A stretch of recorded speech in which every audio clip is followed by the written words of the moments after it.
नमस्कार दोस्तों, मेरा नाम है सौरभ और स्वागत है आपका मगध एजुकेशन में। इनोवेशन के लिए रिसर्च एंड डेवलपमेंट कितना ज़रूरी होता है ये तो आपको पता ही है दोस्तों। लेकिन ये बहुत ज़्यादा महंगा सौदा भी होता है। लेकिन इसके बावजूद भी दुनिया भर की तमाम जो देश है दोस्तों, वो रिसर्च एंड डेवलपमेंट पे बहुत ज़्यादा खर्च करती है ताकि वो अपने देश के अंदर इनोवेशन लेके आ सके और इसी के साथ वो अपने देश के अंदर जो गुड्स एंड सर्विसेज है इसकी भी जो यहाँ पे कह लीजिए कि गुणवत्ता है उसको बढ़ा सके दोस्तों। लेकिन भारत जैसे देश में जहाँ पे जो बहुत सारे पॉलिटिकल पार्टीज़ है वो कह लीजिए कि फ्री बी वगैरह मुफ्त में चीज़ें बांट देते हैं, लेकिन रिसर्च एंड डेवलपमेंट पे खर्च नहीं करते हैं, जिसका नतीजा ये हुआ है कि जो हमारे देश की हायर एजुकेशन इंस्टीट्यूशन है दोस्तों, वो महज एक तरीके से कह लीजिए कि बिल्डिंग मात्र भर रह गया है। वहाँ पे पढ़ाई बिल्कुल ना के बराबर होता है, डिग्री कोई काम का नहीं रह गया, क्योंकि हमारे देश के अंदर रिसर्च एंड डेवलपमेंट पे खर्च बिल्कुल ना के बराबर किया जाता है। आप जानकर चौंक जाओगे कि जो हमारा जीडीपी है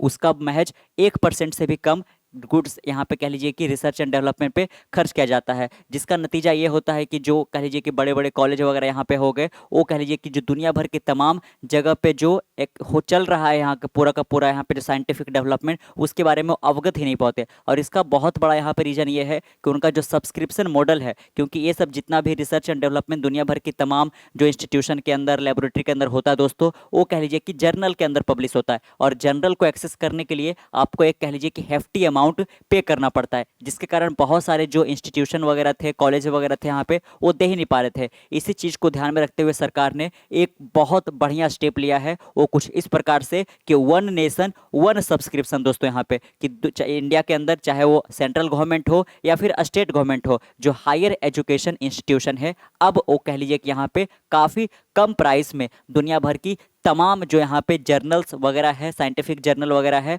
उनको अब एक्सेस कर पाएंगे दोस्तों यहाँ पे। और ये के गेम चेंजर होने वाला है और काफ़ी कम कॉस्ट में यहाँ पे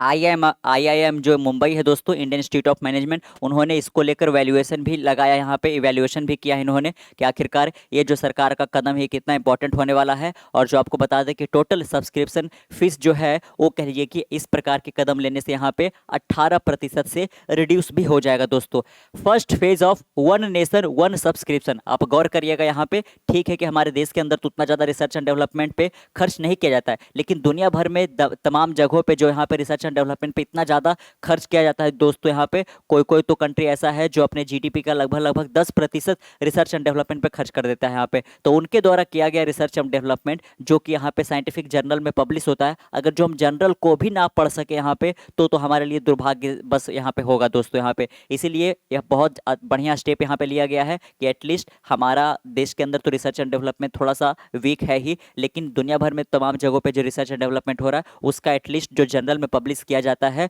वो हम एटलीस्ट पढ़ सके, ताकि हम यहाँ पे अपने देश के अंदर भी इस चीज़ को यहाँ पे बढ़ावा दे सकेंगे, यहाँ पे रिसर्च एंड डेवलपमेंट कर सकेंगे। आप देख सकते हो one nation one subscription approved, how the scheme can improve government institution access to journal. यहाँ पे तो ये जो सरकार के द्वारा यहाँ पे मास्टर स्ट्रोक चला गया है या फिर कहिए एक बहुत बड़ा रिमार्केबल कदम लिया गया है वन नेशन वन सब्सक्रिप्शन के तहत, तो जो गवर्नमेंट इंस्टीट्यूशन है, चाहे वो सेंट्रल गवर्नमेंट हो चाहे वो स्टेट गवर्नमेंट हो दोस्तों, अब उनको काफ़ी कम पैसों में जो साइंटिफिक जर्नल है दुनिया के नाम यहाँ पे जो प्रसिद्ध जर्नल है उनका एक्सेस आसानी से उनको मिल पाएगा। और इनोवेशन के लिए बहुत ज़्यादा R&D जरूरी हो जाता है। The union cabinet on Monday approved a budgetary allocation of Rs 6,000 crore. इसके लिए आप देख सकते हो कि हमारे देश की जो यूनियन गवर्नमेंट है वो 6,000 करोड़ रुपया यहाँ पे एलोकेट करेगी दोस्तों यहाँ पे। और इस इनिशिएटिव का नाम क्या दिया उन्होंने, दिया है वन नेशन वन सब्सक्रिप्शन दोस्तों, जिसको शॉर्ट में हम ONOS भी यहाँ पे कहेंगे आगे के यहाँ पे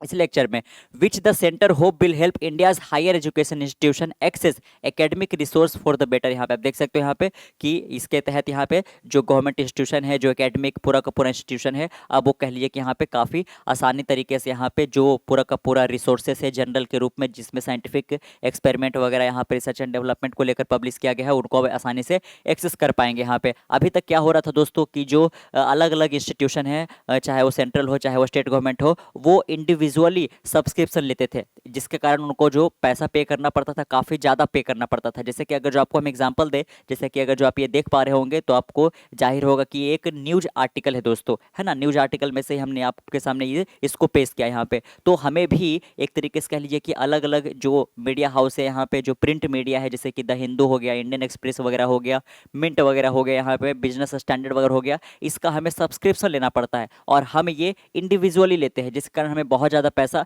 पे करना पड़ता है और इसके बाद ही आपके सामने हम ये प्रेजेंट कर पाते हैं। और ऐसा ही कुछ हो रहा था जर्नल को लेकर अलग अलग इंस्टीट्यूशन के साथ भी, उनको भी कह लीजिए कि इंडिविजुअली सब्सक्रिप्शन मॉडल लेना पड़ता था, जिस कारण उनको बहुत ज़्यादा पैसा पे करना पड़ता था। तो अब सरकार ने क्या किया है, सरकार ने यहाँ पे कह लीजिए कि बाकी सब इंस्टीट्यूशन के बिहाफ में वो दुनिया के जो यहाँ पे कह लीजिए कि प्रसिद्ध जर्नल हाउस हैं उनके साथ नेगोशिएशन करके यहाँ पे वन टाइम पेमेंट उनको कर दिया है और इसके कारण जो पैसा है काफ़ी कम उनको देना पड़ा है। ये बहुत सिंपल सा यहाँ पे बेसिक सा इकोनॉमिक्स है कि अगर जो आप फर्ज करिए कि कोई एक कह लीजिए कि यहाँ पे फार्मर ही क्यों ना हो, यहाँ पे अगर जो जाता है सब्जी मंडी में अपना यहाँ पे सब्जी बेचने के लिए, तो कह लीजिए कि यहाँ पे वो बहुत ज़्यादा प्राइस को वो बढ़ाकर नहीं बेच सकता यहाँ पे। लेकिन अगर जो एक पर्टिकुलर उस सब्जी मंडी में सारे जो यहाँ पे सब्जी बेचने वाले हैं सारे लोग प्राइस को फिक्स कर ले यहाँ पे, तो कह लीजिए कि सबको एक तरीके से प्रॉफिट वगैरह हो सकता है यहाँ पे, है ना। लेकिन अगर जो एक के साथ रहेगा कि हम कम करके आपको दे, तो ऐसा नहीं चल पाएगा यहाँ पे, है ना। तो ये बहुत ज़्यादा यहाँ पे बढ़िया होने वाला है क्योंकि इकट्ठे जो है सरकार अब सारे इंस्टीट्यूशन के बिहाफ में वो खुद परचेज कर लेगी और फिर देश के जो यहाँ पे कह लीजिए कि सेंट्रल और स्टेट यूनिवर्सिटीज़ को, इंस्टीट्यूशन वगैरह को, हायर जो यहाँ पे एजुकेशन है उनको ये डिस्ट्रीब्यूट कर देगी, जिसके कारण ना केवल जो हमारे स्कॉलर है, बच्चे हैं और फिर जो यहाँ पे साइंटिस्ट है, इनको बहुत ज़्यादा मदद मिलेगा दोस्तों यहाँ पे। क्योंकि जो एजुकेशन है वो कह लीजिए कि किसी कंट्री का, किसी स्टेट का इंडिविजुअल होता नहीं है, ये पूरा का पूरा यहाँ पे कह लीजिए कि पूरे अर्थ का होता है। तो अगर जो किसी भी देश में अगर जो रिसर्च एंड डेवलपमेंट हो रहा है तो वहाँ पे क्या प्रोग्रेस हो रहा है साइंस के फील्ड में, बायोलॉजी टेक्नोलॉजी के फील्ड में, हमें जानना बहुत ज़रूरी हो जाता है यहाँ पे। Aiming to centralise journal subscription for nearly 6,300। तो आप गौर करिएगा कि सरकार के द्वारा टोटल 6,000 रुपया यहाँ पे खर्च किया गया है one nation one subscription model के तहत यहाँ पे। और देख सकते हो हमारे देश के अंदर टोटल 6300 गवर्नमेंट रन इंस्टीट्यूशन है दोस्तों यहाँ पे। तो ये तमाम जो यहाँ पे 6300 गवर्नमेंट इंस्टीट्यूशन है इनको डिस्ट्रीब्यूट किया जाएगा सरकार के द्वारा एक बार यहाँ पे परचेज करने के बाद। ONOS seek to improve equitable access to 13,000 scholarly journal under a single platform. आप देख सकते हो दोस्तों यहाँ पे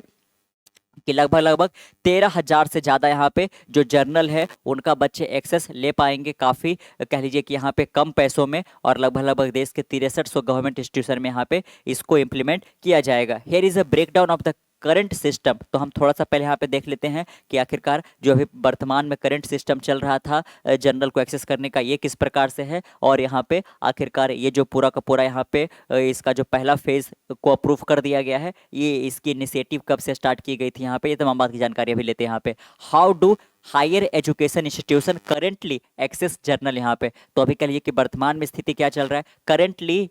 HEI can access journal through 10 different library consortia which are under the administrative control of various ministry। आप देख सकते हो दोस्तों वर्तमान में जो हायर इंस्टीट्यूशन है उनको कह लीजिए कि जर्नल का एक्सेस कहाँ से मिल पाता है, तो देश के 10 अलग अलग लाइब्रेरी कंसोर्टिया है उनसे उनको मिल पाता है और इसके यहाँ पे उनको पैसा ज़्यादा देना पड़ता है। Which are under the administrative control of various ministry यहाँ पे, और यहाँ पे अलग अलग मिनिस्ट्री के अंदर ये कह लीजिए कि जो कंसोर्टिया है वो आता है। लेकिन अब ऐसा नहीं होगा, बाकायदा एक कह लीजिए कि यहाँ पे एक मिनिस्ट्री जैसा ही यहाँ पे बनाया गया है, और जो अभी फिलहाल वाला जो मॉडल लेके आया गया है उसके तहत यहाँ पे library consortium is a group of 2 or more library that have agreed to cooperate to fulfill certain similarity needs, usually resources sharing। आप देख सकते हो दोस्तों यहाँ पे जो हम बात किए कि अभी वर्तमान में 10 डिफरेंट जो लाइब्रेरी कंसोर्टिया है जो अलग अलग मिनिस्ट्री के अंदर आती है, यहाँ पे उनसे ही एक्सेस का जर्नल मिल पाता है जो हायर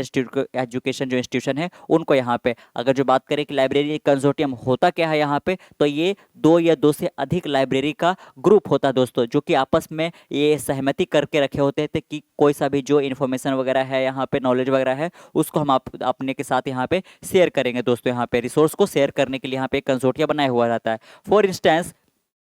जो INFL IBNET है दोस्तों यहाँ पे, जिसको हम क्या बोलेंगे, information and library network centre, जो कि यहाँ पे गुजरात की राजधानी गांधीनगर में है। Is an inter university centre of the University Grant Commission under the Ministry of Education which oversees the UGC infonet digital library consortium. तो आप देख सकते हैं यहाँ पे कि जो जो डिजिटल लाइब्रेरी कंसोर्टियम है, इसको ओवरसीज किनके द्वारा किया जाता है यहाँ पे वर्तमान में दोस्तों, यहाँ पे तो ये किया जाता है जो INFL BNET के द्वारा यहाँ पे, जिसको हम जानेंगे information and library network centre के तहत यहाँ पे, है ना। तो आप देख सकते हो कि अभी वर्तमान में जो कंसोर्टियम है उसको इस प्रकार से यहाँ पे ओवरसीज वगैरह किया जाता है। Providing access to selected scholarly electronic journal and database in different discipline. आप देख सकते हो इनके ही अंदर आता है कि किस प्रकार के यहाँ पे जो इलेक्ट्रॉनिक जर्नल है उनको एक्सेस करना है, उनके डेटाबेस को यहाँ पे, तो ये अलग अलग फील्ड के अंदर हो सकता है। तो वर्तमान में ये कंसोर्टियम सिस्टम के तहत यहाँ पे चला आ रहा था। अपार्ट फ्रॉम दिस, जो हायर एजुकेशन इंस्टीट्यूशन है also subscribe to several journal individually. आप देख सकते हो कि इनको ये जो 10 अलग अलग लाइब्रेरी कंसोर्टिया है, यहाँ से तो कुछ जो जर्नल है उसका एक्सेस मिल जाता है देश के अलग अलग यहाँ पे जो हायर एजुकेशन इंस्टीट्यूशन है उनको दोस्तों, लेकिन इसके बावजूद भी यहाँ पे कह लीजिए कि बहुत सारे ऐसे जर्नल है जिनका एक्सेस नहीं मिल पाता था, जिसके कारण क्या हो रहा था यहाँ पे कि इनको इंडिविजुअली लेना पड़ रहा था जो इंस्टीट्यूशन है उनको, और इसके लिए बहुत ज़्यादा पैसा पे करना पड़ रहा था। तो आप देख सकते हो, लेकिन अब कितना है, तो लगभग आपने जाना कि 13,000 से ज़्यादा जो जर्नल है उनका